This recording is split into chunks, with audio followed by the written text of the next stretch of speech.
시청자 여러분 안녕하십니까? 9시 전북권 뉴스입니다. 최근에 난방비가 크게 오르면서 취약계층들의 어려움이 커지자 정부가 지원 대책을 내놓고 있습니다. 지원 대상에서 빠진 자영업자들은 영업시간까지 줄여가면서 힘겨운 겨울을 나고 있습니다. 김규희 기자가 만나봤습니다. 40년째 전통시장을 지켜온 콩나물 국밥집. 음식을 조리하고 난방하는데 한 달에 보통 18만 원 정도 들어갔지만 지난달에는 38만 원을 내야 했습니다. 재료비가 올라 어쩔 수 없이 국밥 가격을 조정했는데 가스비 부담까지 더해져 걱정이 커졌습니다. 마음도 없잖아요. 그럼 그때 난로를 꺼요. 10분, 5분 그 순간에 꺼. 그거라도 전략이 될란가 싶어서. 다른 음식점도 사정은 마찬가지입니다. 이 중식당의 지난달 가스비는 140만 원. 한 해 전때보다 40만 원이나 더 나왔습니다. 결국 올해부터 영업시간을 단축한다고 현수막까지 내걸었습니다.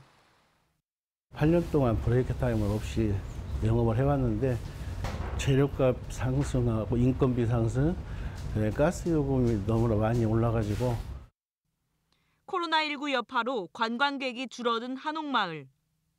가스로 온돌 난방을 하는 숙박업소의 경우 그나마 겨울이 성수기지만 난방비가 올라 마냥 좋아할 수도 없습니다.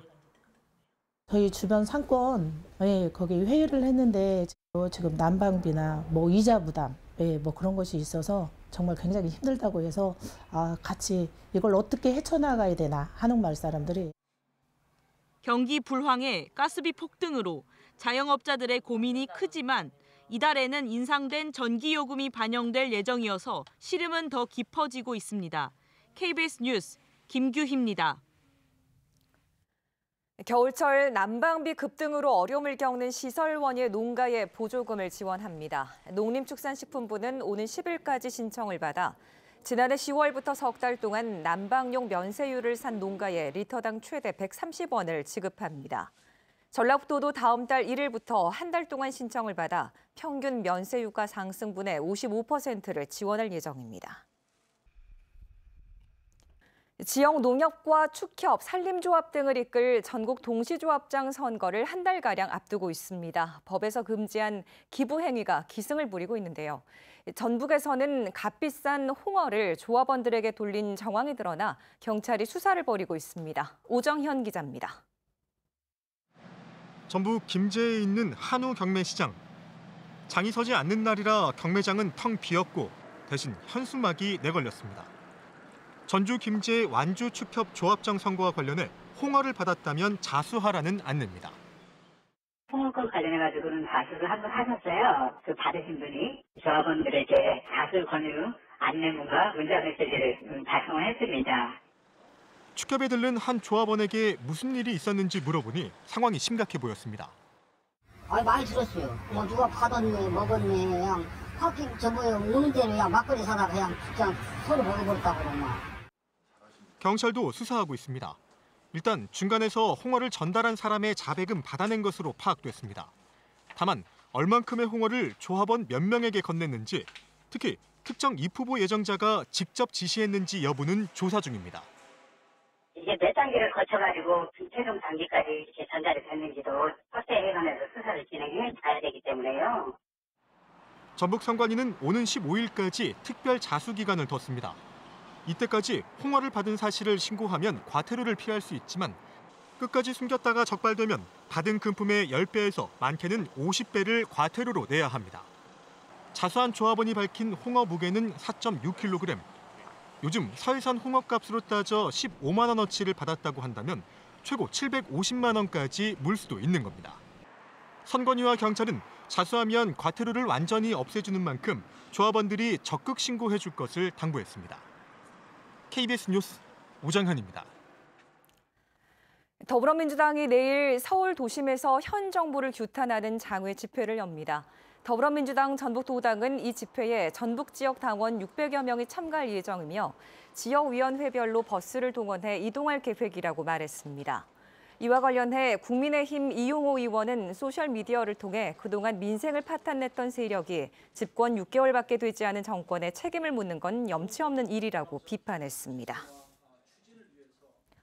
전주을 국회의원 재선거에 출마한 진보당 강성희 후보는 오늘 이태원 참사 100일을 맞아 전라북도의회에서 기자회견을 열고 이상민 행정안전부 장관의 탄핵과 관련 책임자들의 파면을 촉구했습니다. 특별수사본부의 수사는 윗선 면죄부와 꼬리 자르기로 끝나버렸고 원인 규명과 재발 방지 대책은 충분히 다뤄지지도 못했다고 주장했습니다. 유족들이 참여하는 독립적인 조사기구를 설치해 진상을 밝히고 특검을 통한 진상규명과 책임자 처벌도 반드시 이뤄져야 한다고 강조했습니다. 지난해 말 역사문화권 정비특별법이 개정이 되면서 오랫동안 외면받아온 후백제가 9번째 역사문화권으로 지정됐습니다. 후백제 문화권에 속한 호남과 영남 7개 시군이 공동사업을 본격적으로 추진합니다. 한주연 기자입니다. 후삼국 시대 강력한 위상을 가졌던 국가였지만 역사가 짧아 신라에서 고려로 넘어가는 왕조 교체기 정도로 인식돼 온 후백제. 역사문화권 정비에 관한 특별법이 개정되면서 1000년 넘게 잊힌 후백제가 9번째 역사문화권으로 지정돼 재조명의 발판을 마련했습니다. 전주와 완주, 경북 문경과 상주 등 7개 시군은 앞서 후백제 문화권 지방정부 협의회를 꾸려 특별법 개정 등에 대응해 왔습니다. 정확한 실태 조사, 아울러서 보존, 정비, 나아가서 관광 자원으로 활용하는 부분까지 어떤 종합적인 계획을 수립해서 추진할 수 있는 계기가 마련됐다는 점에서 의미가 크다고 생각합니다. 역사문화권 지정으로 정부와 지자체 지원의 법적 근거가 마련된 만큼 후백제 역사문화 복원을 위한 중장기적인 공동사업을 추진할 계획입니다. 전주시의 왕도 지정에도 힘을 쏟을 예정입니다. 왕궁 터에 대해서는 어느 정도 정설이 되고 있기 때문에 그에 대한 뒷받침 조사가 있고 이에 따라서 아마 국비가 지원드릴 수 있는 법률적 기반이 마련되어 있기 때문에 세부적으로 동고산성을 비롯한 후백제 문화유적 정비, 복원과 함께 탐방길 조성, 체험관 건립 등이 추진될 예정인 가운데 패자의 역사인 후백제에 대한 재조명이 이루어질 수 있을지 기대가 모아지고 있습니다. KBS 뉴스 한주연입니다. 고창군은 취약계층에 신선한 농축산물을 제공하는 농식품 바우처 사업을 시행합니다. 올해 9억 4천만 원을 들여 기초생활수급자 등 취약계층 4,500가구에 매달 최대 8만 원 상당의 현금성 포인트를 지원할 계획입니다. 해당 가구는 이 포인트를 이용해 로컬푸드 매장에서 채소와 달걀 등 농축산물을 살 수 있습니다. 구름도 누워간다는 지리산 뱀사골 깊은 마을에 사람들과 오랜 세월을 함께해온 나무가 있습니다. 해마다 이맘때쯤 그 아래에서 모두의 풍요와 또 안녕을 기원하는 당산제가 열립니다. 그 현장을 한문현 기자가 다녀왔습니다.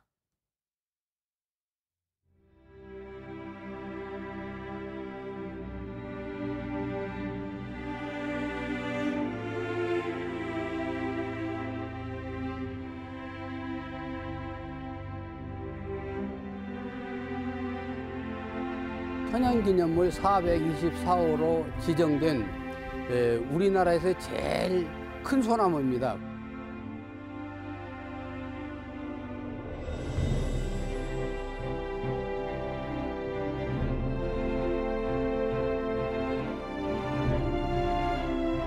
정월 초 열흘날 온 그 마을 사람들, 남은 시민이 어떤 재앙이 없게끔 하기 위해서 항상 정성껏 산신제를 지내고 있습니다.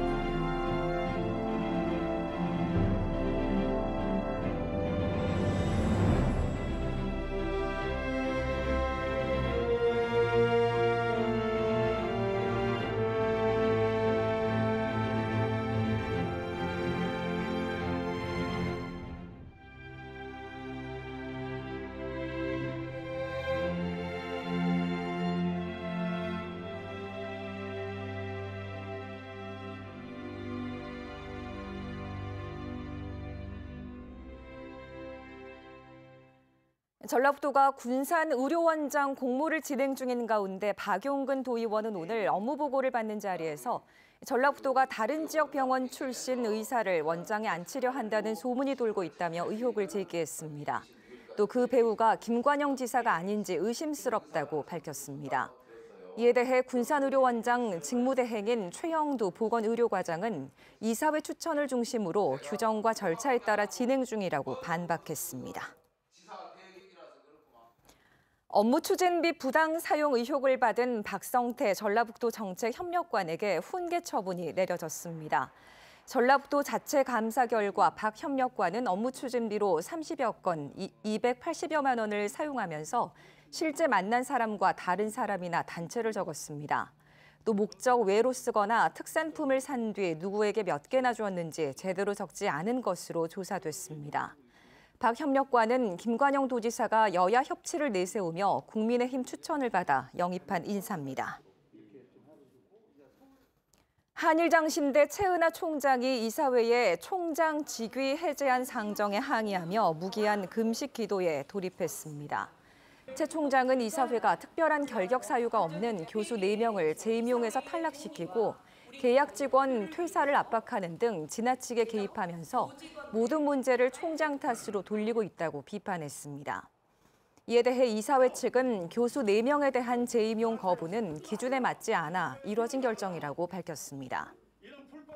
오늘 오전에 열릴 예정이던 이사회는 총장 측 일부 교수 등이 회의장 안에서 총장 직위 해제 반대 시위에 나서면서 연기됐습니다.